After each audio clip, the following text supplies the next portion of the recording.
Jangan makan di sini kalau nggak mau kenyang bego. Karena paket IC 165.000 udah dapat grill dan hotpot. Kuahnya kita pilih jjigae dan beef broth. Dan yang beef broth ini enak banget guys. Dia super ngaldu. Sistemnya order kayak di IC merek G.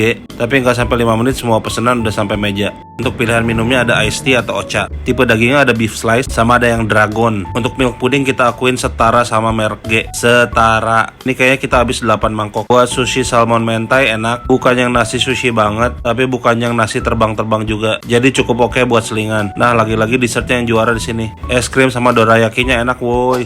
Untuk daging agak tricky nih. Kita nggak mau menjatuhkan. Ini lebih ke karakter aja. Jadi pengalaman kita untuk daging yang tebal-tebal model dragon, jangan dihap sekaligus satu lembar karena jatuhnya agak alot dan pegel ngunyahnya. Makanya disediain gunting buat digunting kecil-kecil. Nah, kayak gini nih. Tapi kalau yang beef slice tipis aman sih. Kalau untuk perdagingan merek H yang paling oke. Selera subjektif ya. Untuk cocolan daging nggak banyak, ada 3 macam doang. Tapi sambal bawang yang tengah itu kalau di mix sama sampingnya, mantap. Nah, ini coba kedua kali bikin wrap dengan lebih bijak. Jadi di sini tuh makan dagingnya harus lebih demure, gak bisa geragasan. Ini salah satu menu yang kita juga suka, yaitu wakame salad. Buat lidah kita ini fragrant dan balance banget.